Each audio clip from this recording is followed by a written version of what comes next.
good health and beauty. So Valmiki, who for his time was the Vyasa of his age, the word Vyasa is the one who compiles all the Vedic literature and gives it to the people of Kali Yuga so that they can take it and make their life better.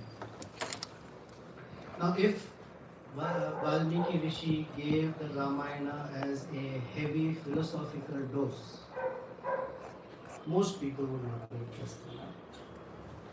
So, as the Vyasa of his time, he has to think of ways and means by which this becomes easy to drink, easy to take in. So, to help him, the Supreme Lord appears himself, appears with his consort, his associates, as we say of Chaitanya Mahaprabhu, Sanga, Parshada, etc. Sa, Anga, Upanga, and Parshadas. They all come and they will have it done in front of the deities so the deities can enjoy seeing their pastimes. Okay? In this case, Sri Ramachandra, along with Sita Devi, and all of his associates, puts a drama in front of us, which is exactly for us to see. When something is told to us directly, it may appear to be a little bitter, but when we see it in front of someone, it's a little easy to relate to. If someone tells me you're in the mode of ignorance, I might become upset. Not I will become upset. But when I see somebody like my character, such and such person with a family and a son, he works in this way, and they're acting in the mode of ignorance, that sounds like me. It's a little easier to take that medicine. Not always easy, but sometimes easy. So this way, the entire pastime is enacted for us to see. That's my life. Okay. My neck is not good. Every time coming around is a little different. I know you're here. So our great acharyas, the Valmiki Rishi, wrote the entire Ramayana as a kavyam, poetry. Clear? Now between prose and poetry there's a big difference, right? Prose is when you say something, that's what you mean. Poetry is you say one thing and you mean something else altogether. And that's why I never got good grades in poetry. Because I couldn't understand what the poet is trying to say. And somehow the teacher will say, oh, this is what it is, and how'd you get that meaning out of it? Valmiki also wrote this as poetry. So poetry is sweeter. It has a certain, it gives the writer the freedom to create, what we say, onomatopoeias, alliterations, the alankar, just as we have a deity. There is so much alankar for the deity. Similarly, this kavyam is full of alankar, beautiful decorations, both in poetry, in language, in the message. So they say that if you read the Ramayana line by line by line, you will become a very dharmic person for sure. Not dharmic as what in ISKCON we use the word pious person, and generally we look down upon pious people. That's pious, smart down. Not like that piety. Dharma means you become a devotee. If you read between the lines, meaning you understand the hidden messages of the poetry, they say you see Lord Ramachandra personally. Sometimes they say it in a more poetic way that if you read the lines, you see Dharma. You read between the lines, you see Brahma, which is the Supreme Lord. There's so much to say, so I'm trying to compact it. So among the different lessons, one of the lessons, because this is a Mahakavya, this has all the lessons about Sharanagati. It's considered a Sharanagati Shastra. If anyone wants to learn anything about Sharanagati, which we hear from Bhaktivinoda Thakur, and all of his songs. Bhaktivinoda Thakur and other acharyas say that Sharanagati has 6 angas or limbs. Anukulyasya sankalpa, meaning accepting things that are favorable to ourselves in our lifestyle. Pratikulyasya varjana, giving up things that are not favorable. So Rupa Goswami also wrote Upadeshamrita in that spirit, what to accept, what to accept.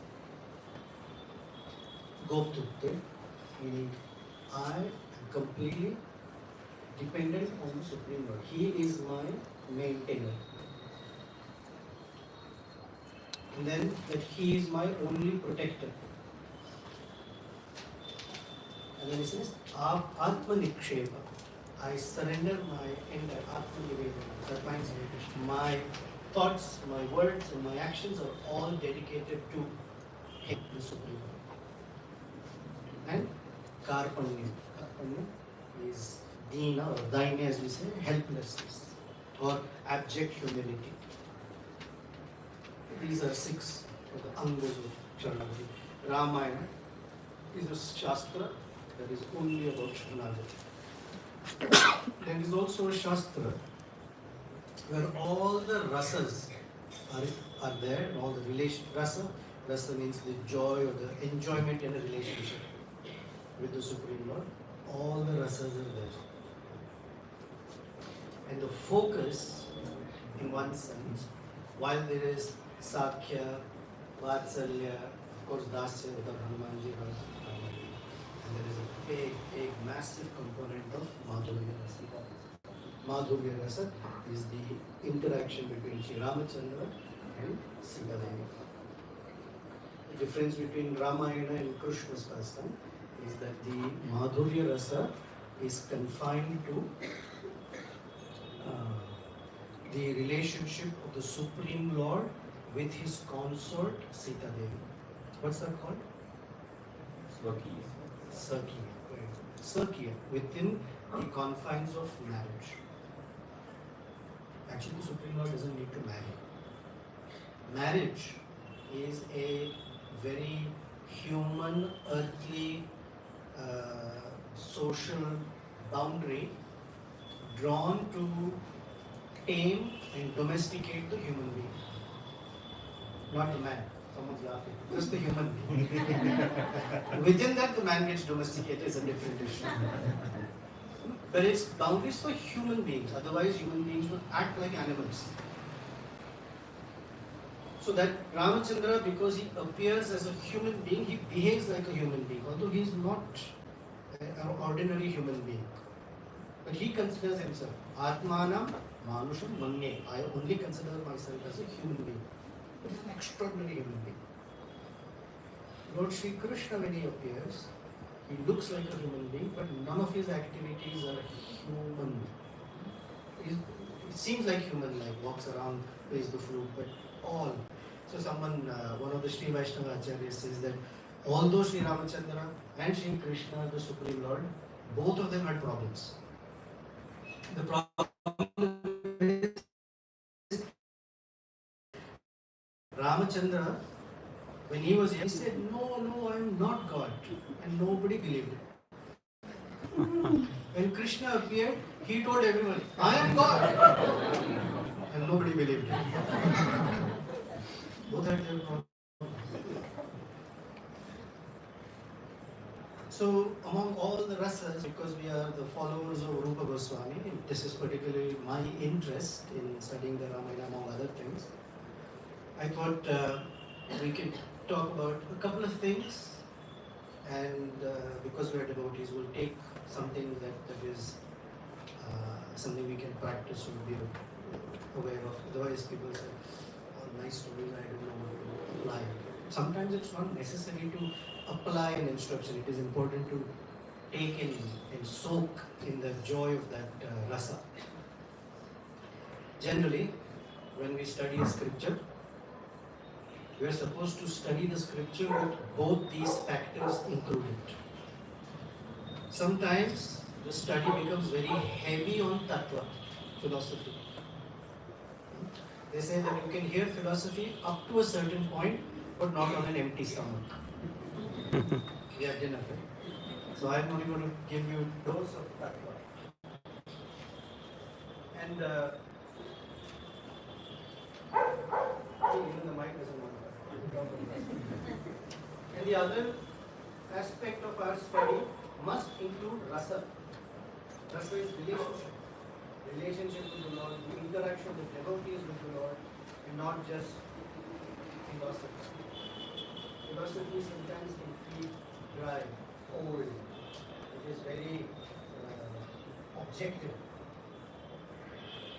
In the olden days in ISKCON, every time anyone had a problem, the devotees were very quick